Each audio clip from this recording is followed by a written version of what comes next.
Hello everyone, welcome back to my YouTube channel Management Junction. I'm Manoj Kumar. So today we are going to discuss about the new topic which is consumer markets and buying behavior. So let's start the topic. So before starting the topic, we should be aware about the terms which is consumer markets and second thing is buying behavior. So first of all, what is consumer market?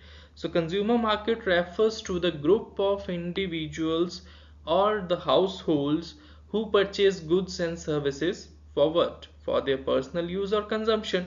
हम क्या कह सकते हैं कि consumer market एक group है individuals का या हाउस होल्ड्स का जो कि परचेज करते हैं गुड्स एंड सर्विसेज जो कि वो अपने पर्सनल यूज के लिए कर रहे हैं उनको कंज्यूम कर रहे हैं डेली बेसिस पे वही हुआ ना एक market consumer market then second thing is their buying behaviour तो बाइंग बिहेवियर क्या है buying behaviour it's a kind of your decision making process और दिस इज एक्शन एक्शन क्या था आपने गुड्स को परचेज किया आपने सर्विसेज को परचेज किया ये क्या था आपका एक्शन था right so we can say this is your decision making process and the action that consumers go through when purchasing the goods or the products वो हमारा कंज्यूमर बिहेवियर हो गया बाइंग बिहेवियर हो गया कंज्यूमर्स का and जब हम किसी चीज को बाय करते हैं तो उसमें क्या क्या फैक्टर्स इंक्लूड होते हैं that can be your motivation आपने कहीं से वो इन्फॉर्मेशन कलेक्ट किया था कि XYZ प्रोडक्ट है वो मे बी स्किन के रिलेटेड है तो उसमें ये फीचर्स हैं इसलिए आप उसको खरीदने के लिए गए may be you have evaluate the alternatives may be prices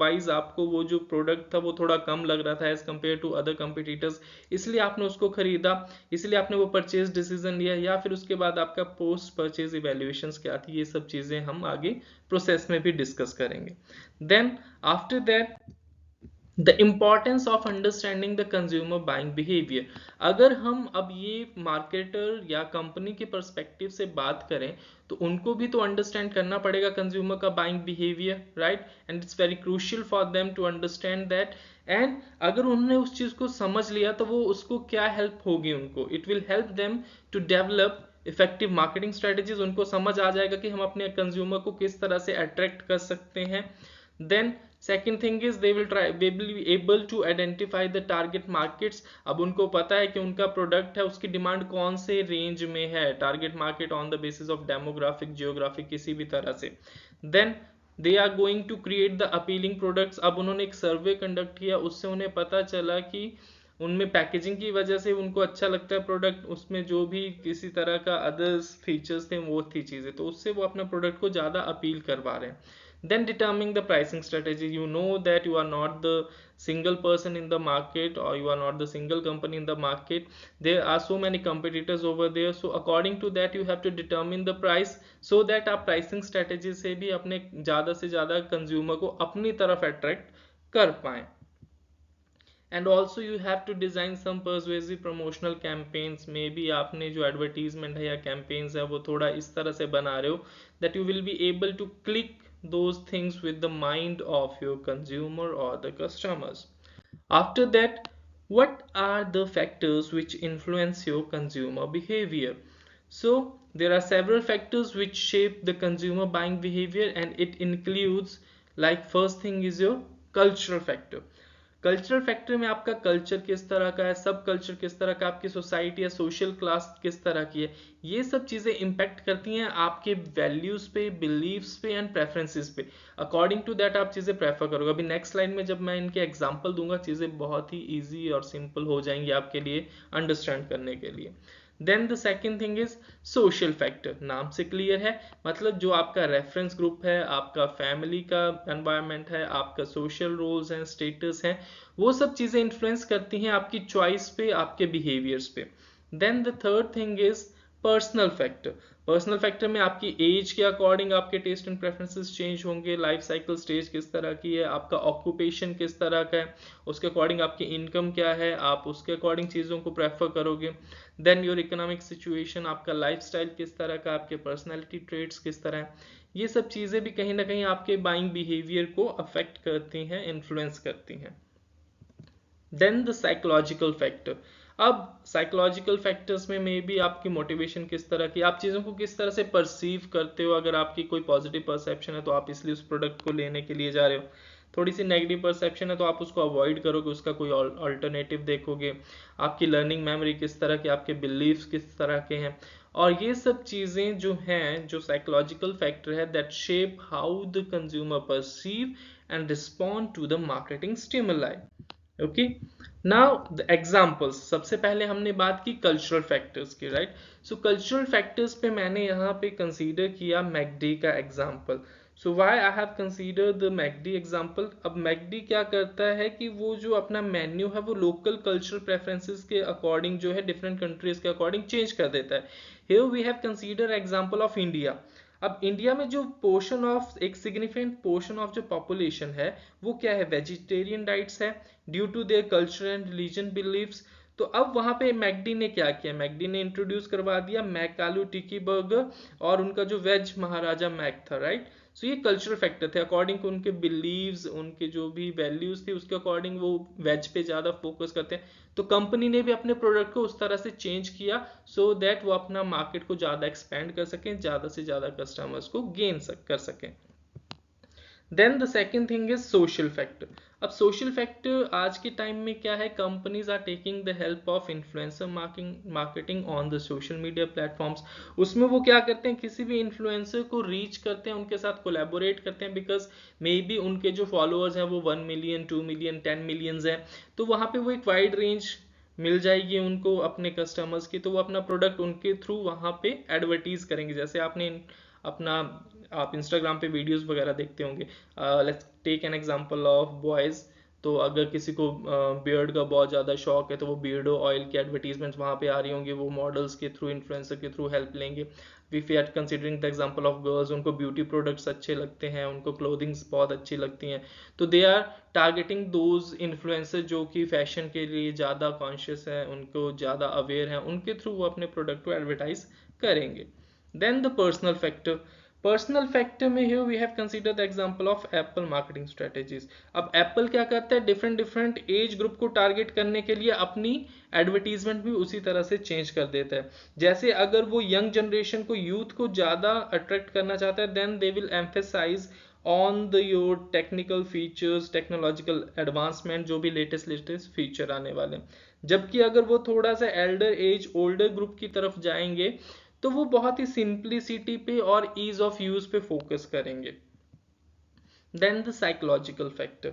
अब साइकोलॉजिकल फैक्टर मींस आपको जो कंपनी है उसे साथ साथ में एट द टाइम जो कंज्यूमर है उनके माइंड को भी, क्या कह सकते हैं हम उसको, कि उनके साथ खेलना है या उनको ज़्यादा से ज़्यादा अपनी ओर अट्रैक्ट करना है। सो कोका कोला ब्रांडिंग जो है वो इमोशनल अपील करती है वहाँ पे। किस तरह से, whenever you watch the videos, जो भी उनकी लेटेस्ट एडवर्टीजमेंट आती है कोका कोला की, उसमें कहीं ना कहीं जो आपको इमोशन दिखेंगे वो कहीं ना कहीं हैप्पीनेस होगा, जॉय होगा, टुगेदरनेस होगा, right. So this is how they are associating their brand with the emotion. And Coca Cola किस चीज पे एम करता है, they aim to create a positive attitude and believes toward their product. This is how they are going to influence their consumer behavior. So these are the examples which we can say, these are the factors which influence the consumer buying behavior or consumer behavior.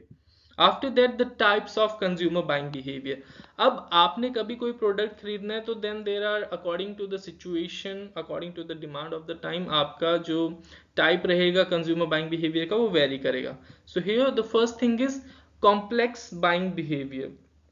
तो नाम से आपको क्या चीजें समझ में आ रही है, कॉम्प्लेक्स बाइंग बिहेवियर मींस कहीं ना कहीं आप जो है अपने आप को एंगेज कर रहे हो, एक्सटेंसिव रिसर्च के लिए आप चीज़ों को इवेल्युएट करना चाहते हो, right, before making a purchase, because कहीं ना कहीं वो हाई रिस्क प्रोडक्ट्स हैं।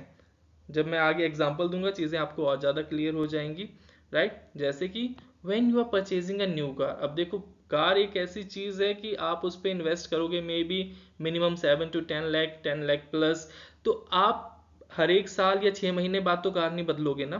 तो आपने उसके लिए प्रॉपर रिसर्च करनी है। रिसर्च में आप क्या करोगे, आप वेरियस डीलरशिप के पास जाओगे, डिफरेंट डिफरेंट मॉडल्स देखोगे, आप टेस्ट ड्राइव करोगे एज आ वेरियस ऑप्शन। उसके बाद आप फैक्टर्स क्या क्या कंसीडर करोगे कि उसका प्राइस किस तरह का है, फीचर किस तरह का है, सेफ्टी रेटिंग्स आप देखोगे कितना रिलायबल है, वो सब चीजें आप चेक करोगे, उसके बाद ही आप उस कार को परचेज करोगे। तो ये आपका हो गया complex buying behaviour. After that the dissonance reducing buying behaviour. अब क्या होता है कि हमने प्रोडक्ट तो ले लिया, बट उसके बाद पोस्ट परचेज हमारे माइंड में कुछ डाउट रहेंगे, तो उस चीज को रीअश्योर करने के लिए हम क्या करते हैं, उस डिसोनेंस को रिड्यूस करने के लिए हम क्या करते हैं। So here we have consider example buying a laptop. अब लेट्स कंसीडर एन एग्जांपल कि आपको एक लैपटॉप खरीदना है। अब उसके लिए आप क्या करोगे, पहले उसको सर्च करोगे, आपके पास डिफरेंट डिफरेंट कंपनीज आ जाएंगी, HP, Dell, Asus, Sony, Apple, right. अब उसके बाद आप चेक क्या करोगे, अब आप तो लैपटॉप ले लोगे, बट उसके बाद क्या कोई प्रॉब्लम तो नहीं आ रही है, कोई वो चीजें नहीं, आप क्या करोगे, रीडिंग द रिव्यूज, आप अपने फ्रेंड से कंसल्ट करोगे, you are trying to purchase those, you are trying to compare those purchase with the alternative, so that आपको अपना डिसीजन सही लगे कि मैंने सब चीजें चेक करने के बाद ही अपना ये डिसीजन लिया है। वो चीज होगी आपके डिसोनेंस रिड्यूसिंग, कि बाद में खरीदने के बाद मेरी कोई डाउट या क्वेरीज ना रह जाए, कोई प्रॉब्लम ना हो, उसके लिए आप पहले ये सब चीजें करोगे। Then the third thing is habitual buying behaviour. So नाम से क्लियर है, हैबिचुअल बाइंग बिहेवियर मतलब जो आपकी डेली रूटीन है, आप उस प्रोडक्ट को खरीदने के लिए ज्यादा सोचोगे नहीं, ज्यादा एफर्ट नहीं डालोगे। अब उसके क्या रीजन हो सकते हैं, या तो आप उस ब्रांड के लिए लॉयल हो, या वो आपको चीज बहुत ही कन्वीनियंट मिल रही है, इसलिए आप उन चीजों को खरीदने जा रहे हो। लेट्स टेक एन एग्जांपल, जैसे कि आप एवरीडे ग्रोसरी आइटम खरीदते हो, उसमें भी एक एग्जांपल लेते हैं। Suppose in morning you are going to shop and you are buying a packet of milk.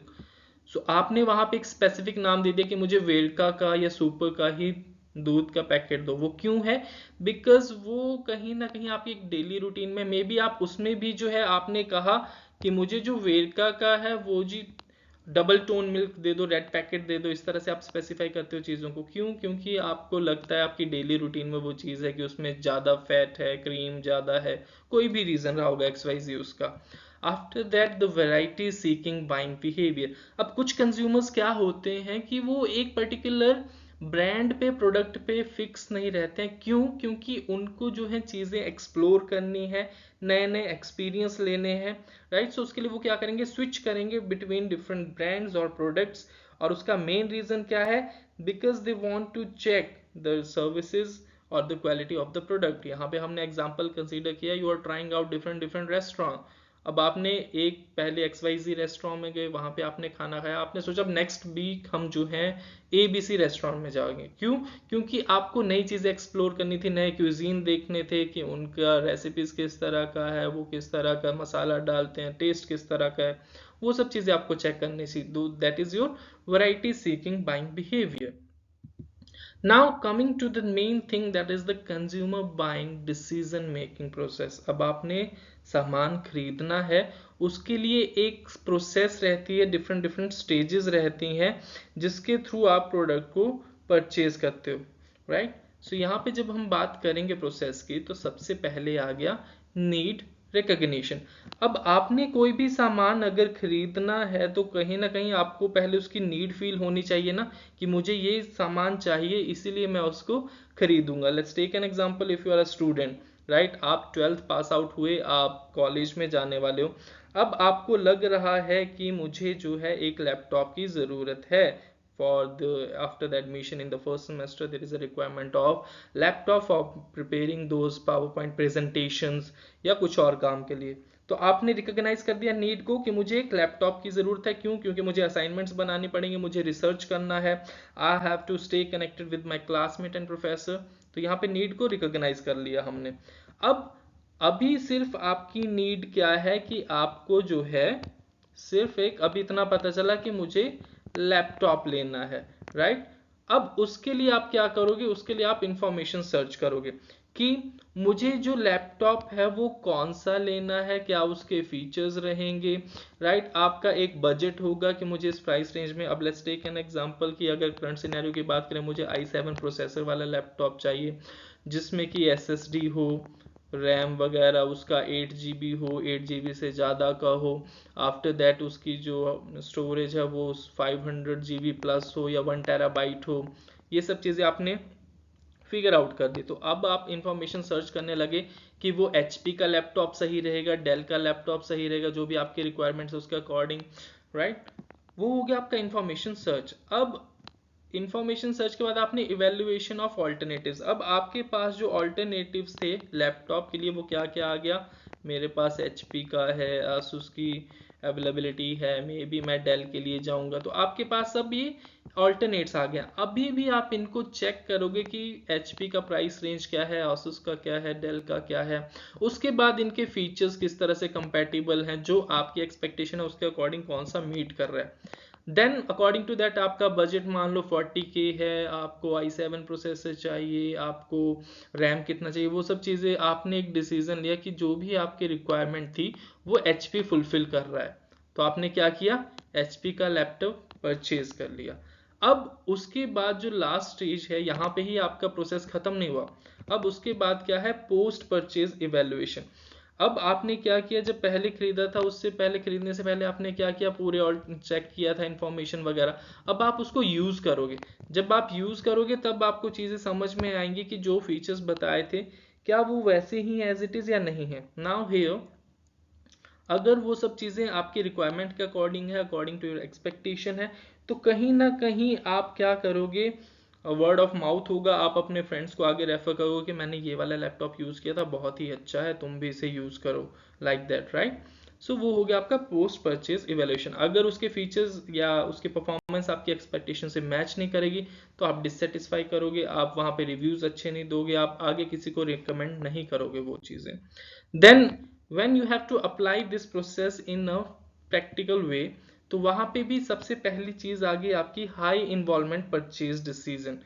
High involvement मतलब आप अपने आप को बहुत ही ज्यादा उसमें इन्वॉल्व कर रहे हो, बिकॉज वो चीज बहुत ही कॉस्टली है, वो आप लॉन्ग टर्म के लिए यूज करना चाहते हो।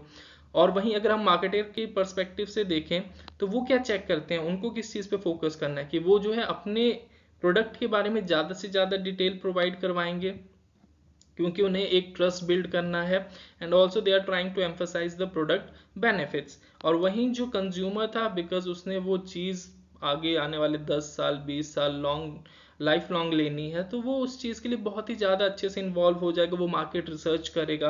Here we are considering the example, आपको एक नया घर खरीदना है तो आप डिफरेंट डिफरेंट प्रॉपर्टी डीलर्स के पास जाओगे, आपको 1 BHK 2 BHK किस तरह का चाहिए, आफ्टर दैट क्या क्या आपको उसमें एमिनिटीज चाहिए, क्या क्या फीचर्स चाहिए, वो सब चीजें आप चेक करोगे, बजट कहीं ना कहीं चेक करोगे।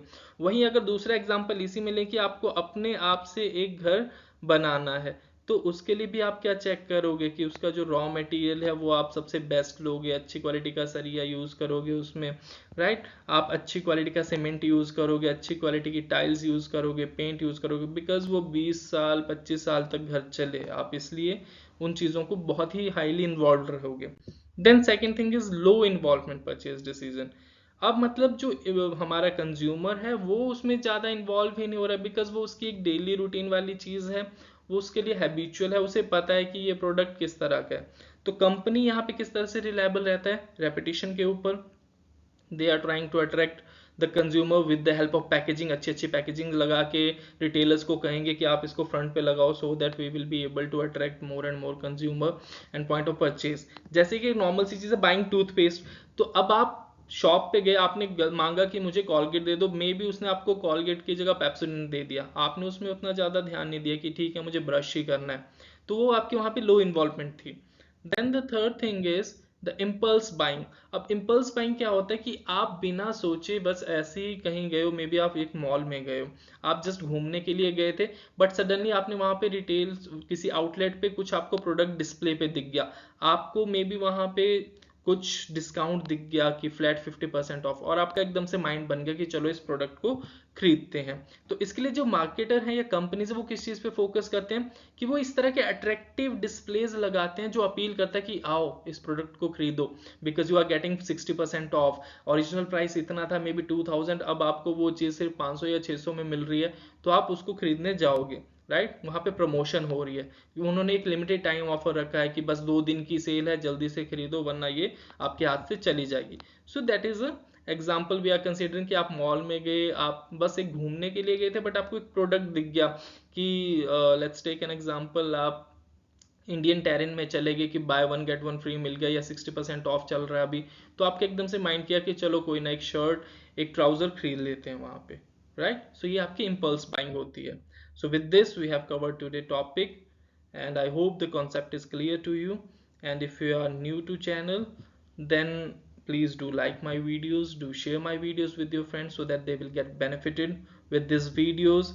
Subscribe my channel if you are totally new to the channel, and if you have already subscribed the channel but still you have not pressed that bell icon, then do press that bell icon so that हर एक notification आप तक सबसे पहले पहुंचे और आप हर एक video को पहले देख सके, टाइम से देख सकें. With this, I'm going to wrap up today's lecture. Thank you so much. Have a nice day. God bless you all. See you in the next lecture.